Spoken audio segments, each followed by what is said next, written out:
ছিঁড়ে ছিঁড়ে খাচ্ছে, আমরা সোশ্যাল মিডিয়া দেখছি ঘাস নিয়ে ছিঁড়ছে, গাছের পাতা ছিঁড়ে খাচ্ছে। তারা একটু ইফতারি পায় না, খাবার পাচ্ছে না। বহু গরিব মানুষ এই বসিরহাটে রোজাদার হয়েছিলেন। আল্লাহ পাক আপনাদেরকে সম্মান দিয়ে আজ রাইহান নামক জান্নাতে প্রবেশ করাবেন। আপনাদের জন্য জান্নাতের পক্ষ থেকে সালাম জানানো হলো। সালামু আলাইকুম তিবতুম ফাদখুলুহা খালিদিন ওয়া ক্বালু আলহামদুলিল্লাহ। আল্লাহর এই বান্দারা বলবেন আল্লাহ সব ওয়াদা সত্য ওয়াদা, আমরা ওয়া ক্বালু আলহামদুলিল্লাহ, আল্লাহ শুকরিয়া আদায় করছি। ওয়া ক্বালু আলহামদুলিল্লাহিল্লাযী সাদাকানা ওয়াদা সাদাকানা ওয়াদা, আল্লাহ সব ওয়াদা মতো আমরা পেয়ে গিয়েছি। আল্লাহর যা ওয়াদা সত্য না মিথ্যা? সত্য। আল্লাহর ওয়াদা জান্নাত দেবে রোজাদারদের, রাইহান নামক জান্নাত। এই রোজাদারদের জন্য রোজাদার যে খাবারটা আর একটু পরে খাবেন, এই খাবারটার নাম কি? জোরে বলি, এই খাবারটার নাম সকলে বলেন, এই খাবারটার নাম কি? আচ্ছা, এই খাবারটা রোজাদারদের জন্য না বেরোজগারদের জন্য? যদি বেরোজগারদের এই খাবারটা দেওয়া হয় তখন কি ইফতার নাম হবে না এটা নাস্তা নাম হবে? নাস্তা। আল্লাহ পাক রব্বুল আলামিন বিভিন্ন জায়গায় ইফতারের নামে সব নাস্তা অনুষ্ঠান হচ্ছে, দেখেছেন? ইফতার পার্টির নামে নাস্তা পার্টি অনুষ্ঠান হচ্ছে, আপনারা দেখেছেন তো? আপনাদের নজরে আসছে। আরে আমি তো শুধু একটা কথা স্মরণ করাতে চাইছি, ইফতার তো রোজাদারদের জন্য আল্লাহ খাস করে দিয়েছে। ইফতার রোজাদারের হক, ইফতার রোজাদারের হক, বিরোজদারের হক নয়।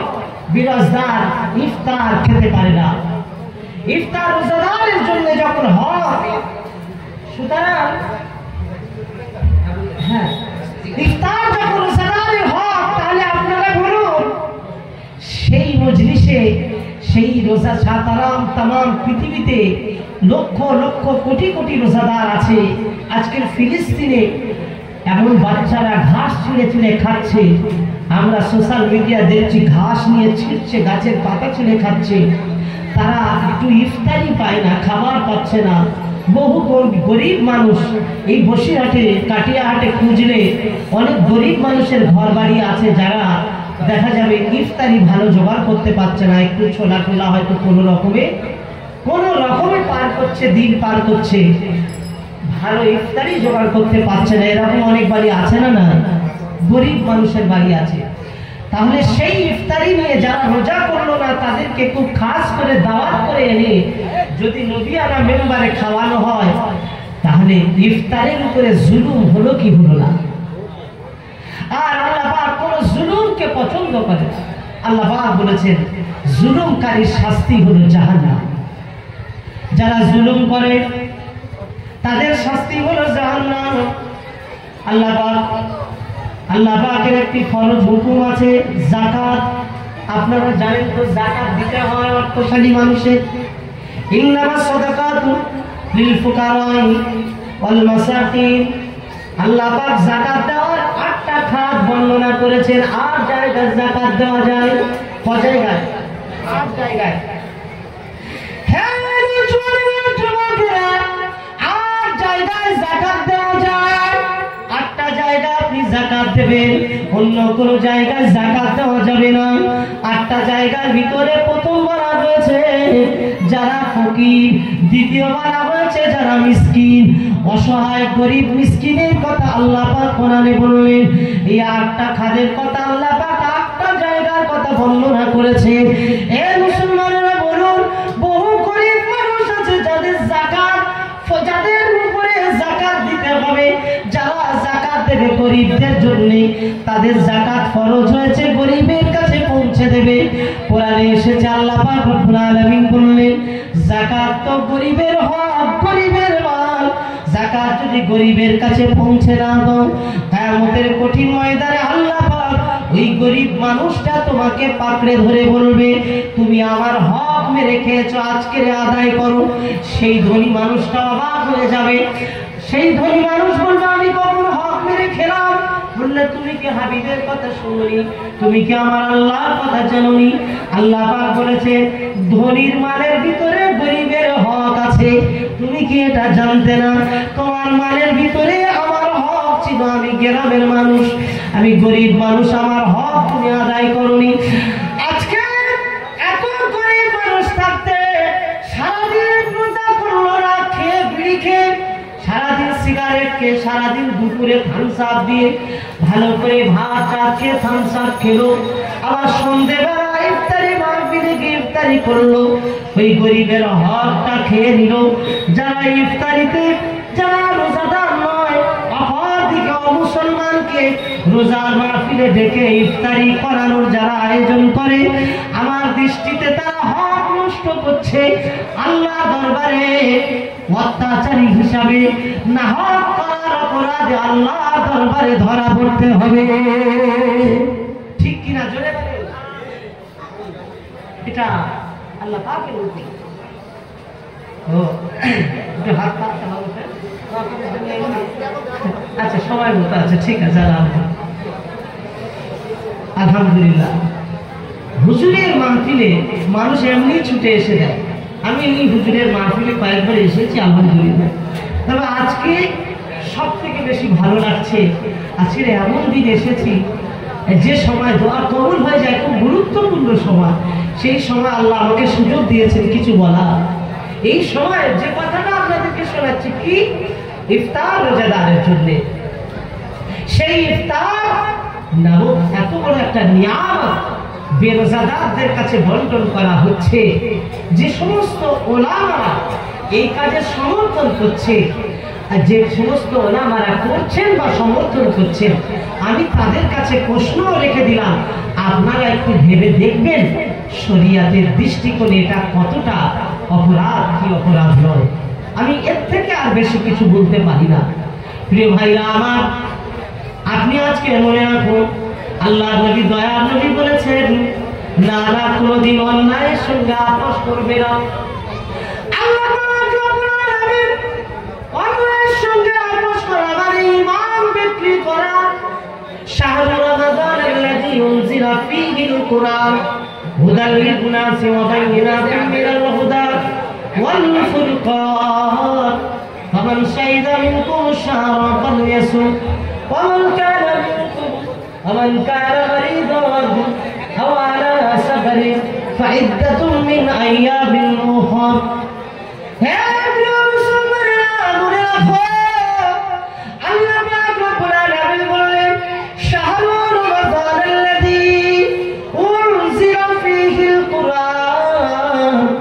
আমি আল্লাহ রমজানে আমার কোরআন আমি আল্লাহ লৌহে মাহফুজ থেকে আমি আল্লাহ নাযিল করে দিয়েছি।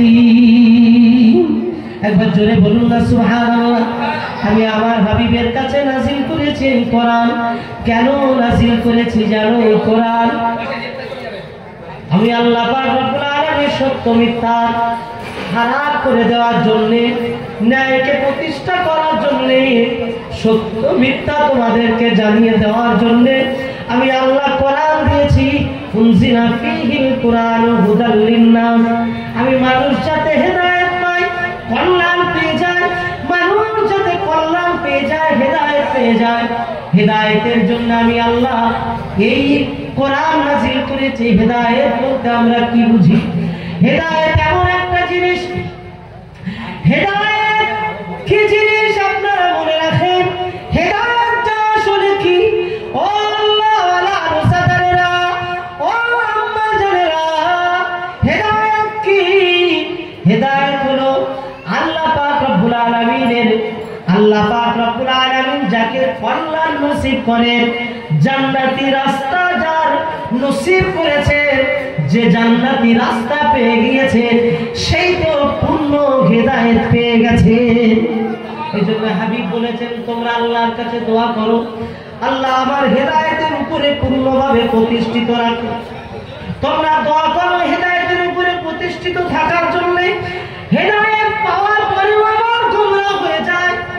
আমি নান্নাস মাইয়াতুর ওয়া يؤمنون بالله وباليوم الآخر وما هم بمؤمنين يخادعون الله والذين آمنوا وما يخدعون إلا أنفسهم وما يشعرون আল্লাহ পাক বলেছেন কিছু মানুষ আছে আমিনাত নাসিমাই ইয়াকুলু আমান্না ওরা ঈমানের প্রতি স্বীকারোক্তি দেয় ঈমানের প্রতি বিশ্বাস রাখে আল্লাহর প্রতি বিশ্বাসের কথা বলে আখিরাত কিয়ামতের প্রতি বিশ্বাস ওরা করে কিন্তু জানো আমি আল্লাহ পাক ওদের হয়ে বলছি ওরা প্রকৃত মুসলমান নয় ওরা বিশ্বাস করে কিয়ামতের কথা আমি আল্লাহ আমার কথা বিশ্বাস করে কিন্তু ওরা মুসলমান নয় ঈমানদার নয় ওরা ঈমানের কথা বলে কিন্তু ঈমানদার নয় আমি আল্লাহ ওদের পরিচয়টা দিয়ে দিলাম ওরা ঈমানদার নয় এই রকম মানুষ অনেক আছে কিনা বলে এই মানুষগুলো তো তারা আল্লাহর হুকুমতের প্রতি যারা সন্তুষ্ট নয় আল্লাহ পাকের বিধানের প্রতি যারা সন্তুষ্ট নয় আল্লাহ বলেন আমার প্রতি ভরসা রাখো আমি আল্লাহ আমার প্রতি ভরসা রাখি ঈমান মজবুতের সঙ্গে আমানু মিনকুম ওয়া আমিলুস সালিহাত তোমরা ঈমান পরিপূর্ণ করো আমল করো আমি আল্লাহ আমি তোমাদেরকে বাউন্ডারি দিয়ে দিয়েছি রোজা দান করে আমি আল্লাহ তোমাদেরকে বলে দিলাম তোমরা অপরাধ থেকে তোমরা দূরে থাকো লাআল্লাকুম তাত্তাকুন রোজা এই জন্য দিয়েছি লাআল্লাকুম তাত্তাকুন যত নিষেধ আছে যাতে করে ওই নিষেধ থেকে তুমি সব বর্জন করে আমি আল্লাহ আমাকে ভয় করতে পারো অথচ রোজা রেখে দেখতে পাওয়া যায় সিরিয়াল দেখে রোজা রেখে সিরিয়াল দেখে সারাদিন সময় কাটায় রোজা রেখে গান বাজনা দেখে রোজা রেখে গান বাজনা দেখছে রোজা রেখে সিরিয়াল দেখে সময় কাটাচ্ছে রোজা মানে কি না খাওয়ার নাম কি রোজা লাআল্লাকুম তাত্তাকুনের অর্থ কি আল্লাহ রাসূল বলেছেন শেষ জামানায় মানুষ বসে বসে জিনা করবে সাহাবীরা বললেন হুজুর সে আবার কেমন বলে প্রকাশ্যে জিনা করবে এরকম জিনা লজ্জার হবে না সবাই জিনা করবে মোটেই আর লজ্জা করবে না সাহাবীরা অবাক হয়ে গেলেন হুজুর জিনা করবে আবার লজ্জা লাগবে না সে আবার কেমন কথা হুজুর বললেন ও সাহাবীরা একদল মানুষ জিনা করবে আর একদল মানুষ বসে বসে জিনা করা দেখবে বলুন না নাউজুবিল্লাহ কি অবাক কাণ্ড কি অবাক বিষয় দেখেন দুঃখ হলেও সত্য বিষয় আজকে আমাদের এই মোবাইলটা জেনার একটা ফ্যাক্টরি এটা ভুল কিনা ঠিক বলেন এটা জেনার ফ্যাক্টরি জেনা মানে শুধু শরীরের সম্পর্ক নাম জেনা নয় চোখের জেনা আছে চোখের জেনা আছে কথার জেনা আছে হাতের জেনা পায়ের জেনা আল্লাহ পাকের নবী বলেন জেনা তোমরা সেই জামানায় দেখতে পাবে জিনা করবে মানুষ একদল আর একদল মানুষ বসে বসে দেখবে আজকের জিনার ফ্যাক্টরি আমাদের হাতে মোবাইল সারাদিন রোজা রেখেছে অথচ নগ্ন ছবিগুলো দেখে সময় কাটিয়েছে আছে না তাহলে রোজা হলো ও কি আল্লাহকে ভয় করলো কি হবে হুজুর বলেছেন 1000 রোজাদারের ভিতরে 999 জন রোজাদার থাকবে যাদের রোজা হবে না কবুল হবে না 1000 রোজাদারের ভিতরে 999 জন রোজাদারের রোজা কবুল হবে না এইরকম একটা সময় এসে যাবে আজ দুনিয়ায় এমন সময় আমাদের নজরে রোজা আমরা রাখছি বটে রোজার গুরুত্বটা আমরা বুঝলাম না আল্লাহ মাহবুব বান্দারা তারা ওলি হওয়ার পিছনে আমি বলেছি তাদের একটাই মাত্র তাদের নিদর্শন আল্লাহ সেটা ঘোষণা করেছে আমি আল্লাহ আমাকে ভয় করেছে আমি আল্লাহ আমাকে ভয় করে ওলি মাহবুব হয়ে গেছে ভয় বলতে আমরা আসলে বুঝলাম না আল্লাহকে ভয় মানে যে কাজ আল্লাহ নিষেধ করেছে সেই কাজ থেকে তুমি জীবনটাকে গুটিয়ে নাও আল্লাহ পাকের মাহবুব বান্দা নবী আমার দিন ও দুনিয়ার বাদশা হাবিবুল্লাহ বলেছেন এই পবিত্র মাহে রমজান মাসে একটা ইতিহাস আপনাকে আমি শোনাই কি সুন্দর একটা ইতিহাস আমি আপনাকে শোনাই আমার নবী দয়ার নবী ইন্তেকাল করেছে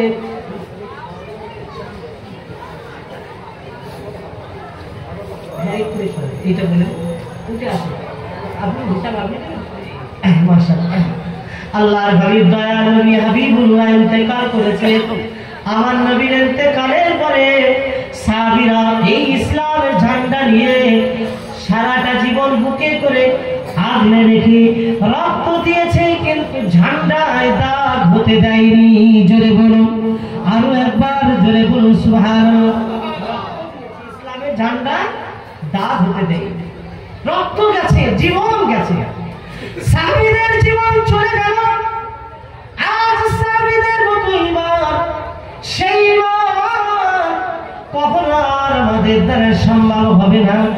আল্লাহ পাক বলেছেন রাদিয়াল্লাহু আনহু ওয়া রাদওয়ান, তাদের উপরে আমি রাজি, তারা আমার উপরে রাজি হয়ে গিয়েছে, আমিও তাদের উপরে রাজি। একটা নিদর্শনের কথা আমি আপনাকে যেটা বলছিলাম, হুজুর ইন্তেকাল করার পরে হুজুর নবীদের নিয়ম হলো যেখানে ইন্তেকাল করে সেখানে দাফন করতে হয়। হযরত আম্মা জান আয়েশা সিদ্দিকা রাদিয়াল্লাহু তাআলা আনহার ঘরে ইন্তেকাল করেছে। যে ঘরে ইন্তেকাল করেছেন ওই ঘর রাসূলুল্লাহর রওজা মুবারক, যে ঘরটা হলো রিয়াজুল জান্নাহ। একবার জোরে জোরে বলুন সুবহানাল্লাহ। হুজুরকে দাফন করার পরে ওই জায়গায় দাফন করা হয়ে গেছে। আল্লাহর হাবিবকে দাফন করার পরে ওই ঘরে আলাদা একটা জায়গা, আলাদা জায়গা ওখানে ছিল, যেখানে আম্মা জান আয়েশা সিদ্দিকা রাদিয়াল্লাহু তাআলা আনহা তিনি বাস করতেন। রাতের বেলা থাকতেন, দিনের বেলা থাকতেন, তার ঘর হিসাবে তিনি ওই ঘরের ভিতরেই থাকতেন। মাজার হয়েছে কিন্তু আম্মা জান থাকতেন। কি বোঝার কথা বলেছি, আজ আমাদের কাছে ইসলাম, সাহাবীদের ইসলাম আর আমাদের ইসলাম পাল্টে গেছে কিনা একবার দেখুন।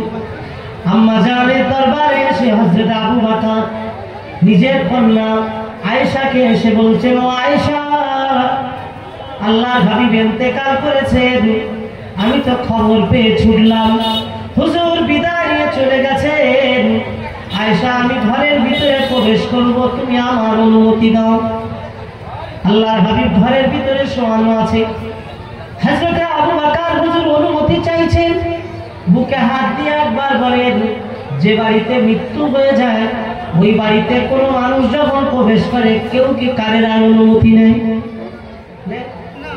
নেয় না? সবাই তো দল বেঁধে পাড়ার মানুষ প্রবেশ করে। হযরত আবু বকর হুজুর আমার নিজের কন্যার কাছে অনুমতি চাইছেন, অনুমতি পেল না, কিছুক্ষণ অপেক্ষা করতে বললেন। কেন অনুমতি পেলেন না? সেখানে নবী পাকের অন্যান্য স্ত্রীরা উপস্থিত আছে।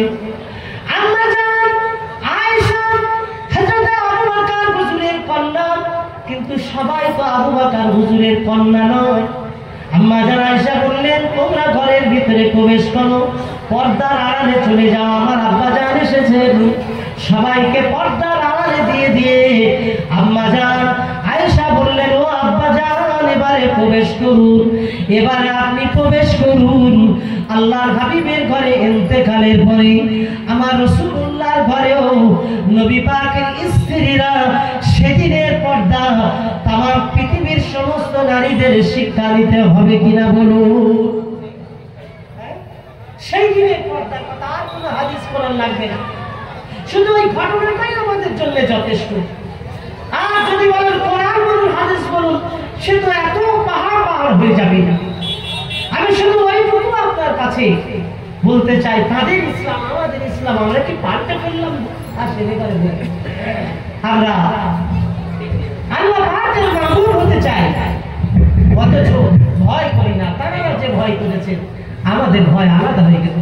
আসে এই মুহূর্তে আমার ভাই যারা একটু হিসাবটা করে দিচ্ছে, যারা রাস্তা ধারে দাঁড়িয়ে আছে, ভাই বসার জায়গা আছে, সামনে একটু এগিয়ে আসে, সাইড দিয়ে সামনে এগিয়ে আসে, জায়গা নিয়ে এখানেই নামাজ হবে, এখানে ইফতার দেওয়া হবে, এখানেই নামাজ হবে। আপনার সবাই এই সাইডে চলে আসে। এখন অল্প সময়ের জন্য এই মাদ্রাসার যে একটা কমিটি আছে, তার সম্পাদক সাহেব হিসাব দেওয়ার জন্য উনি উঠেছেন, অল্প সময়ের জন্য আপনাকে হিসাব পেশ করাচ্ছেন। আসসালামু আলাইকুম। শ্রোতাভাজন সভাপতি সাহেব, সম্মানিত খুবই কম। তার ভিতরেও গুরুত্বপূর্ণ দুটো একটা কথা এবং হিসাবটাই পেশ করছি। ভাই প্রথমে বলছে আমাদের মঞ্চের দক্ষিণ পূর্ব কোণায় মোটরসাইকেল সাইকেল যদি একটু নাড়িয়ে দিতেন আমাদেরকে জায়গা মানে খুব টাইট হয়ে যেত, ওইখানে আমরা চটপা দিয়ে দিতাম। যাদেরকে সাইকেলে মোটরসাইকেল ওখানে যদি একটু সম্ভব হয় নাড়িয়ে দিতেন। দ্বিতীয় কথা হচ্ছে ভাই প্রতি বছরের মতো এবছরও 11ই চৈত্র আজ হুজুরের দরবারে মাহফিল অনুষ্ঠিত হচ্ছে। রমজান মাস চলছে, আজকে 24 রোজা। আপনারা রোজা অবস্থায় দিনের কাজ ফেলে স্বতঃস্ফূর্তভাবে এই মাহফিলে হুজুরের দরবারে এসেছেন। এই জন্য মাজার শরীফ কমিটির পক্ষ থেকে আপনাদের প্রত্যেককে আন্তরিক সালাম ধন্যবাদ জানাচ্ছি। আমি হিসাবটা প্রথমে আপনাকে জানিয়ে দিই, বিগত মৌসুমের হিসাবটা প্রথমে জানিয়ে দিই, তারপরে গবেষণা করছি। আমি বিগত মৌসুমের আমাদের সারা বছরের ইনকামটা প্রথমে বলছি। সারা বছর আমাদের বাক্স থেকে ইনকাম হয়েছে 73,281 টাকা। সারা বছর আমাদের এখান থেকে আম, কাঁঠাল, সুপারি, ডাব ইত্যাদি ফলের গাছ আছে, এগুলো বিক্রি থেকে আমাদের ইনকাম হয়েছে আমাদের ইনকাম হয়েছে 5,800 টাকা। বিগত বছরের নবী দিবস উপলক্ষে আমাদের আয় হয়েছে 32,840 টাকা। বিগত বছরে ওয়াদাকারী এবং বিভিন্ন ব্যক্তিবর্গের থেকে এককালীন দান আমরা পেয়েছি 1,09,28 টাকা। আদায়কারীদের মাধ্যমে আমরা পেয়েছি 12,674 টাকা এবং বিগত বছর সবার দিনে আপনারা নগদ দিয়েছিলেন 46,080 টাকা। এই সর্বমোট আমাদের বিগত মৌসুমে আপনারা দিয়েছেন 2,71,603 টাকা এবং বিগত মৌসুমে আমাদের খরচ হয়েছে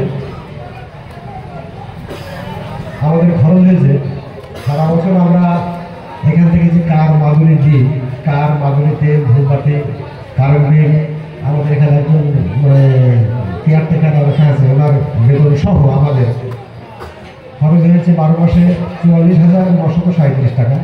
নবী দিবসে খরচ হয়েছে 47,686 টাকা। ডেকোরেটরদের লেবারের টিফিন ডিজেল সহ খরচ 34,240 টাকা। প্রেস, সাইড স্ক্রিন, প্রচার, টোটাল প্রচারে আমাদের খরচ হয়েছে 9,300 টাকা। মাওলানা সাহেব থেকে হাদিয়া খরচ 13,500 টাকা এবং তাবারু মানে এখন যেটা ইফতার, গতবার ইফতারিতে আমাদের খরচ হয়েছিল 87,726 টাকা। এই মোট আমাদের বিগত মৌসুমে খরচ হয়েছে 2,37,389 টাকা। আমাদের এই টোটাল ইনকাম হয়েছে 2,71,603 টাকা। যেটা টোটাল ব্যয় হয়েছে 2,37,389 টাকা।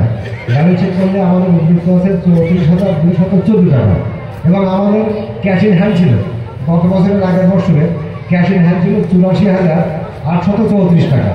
এটার সঙ্গে যোগ করলে আমাদের বিগত মৌসুমে 1,19,048 টাকা আমাদের ফান্ড ক্যাশ ইন হ্যান্ড।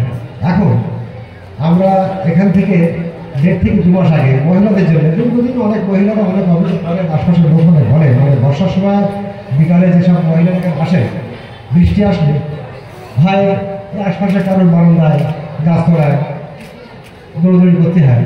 তো আমাদের দীর্ঘদিন থেকে তারা দাবি করে যে আমাদের একটা কোনো বসার ব্যবস্থা, আমরা সেই ব্যবস্থা করেছি। মঞ্চের পিছনেই আপনাকে দেখেছেন আমাদের লিঙ্কন পর্যন্ত কেটেছেন।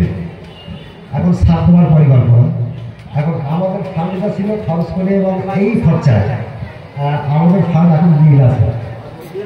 আপনাদের কাছে অনুরোধ, আপনারা সবই জানেন, আপনাদের কাছে অনুরোধ হল আমরা এবার হাত পাকবো আপনাদের কাছে, আপনারা হাত প্রসারিত করবেন এই দরবার শরীরের স্বার্থে।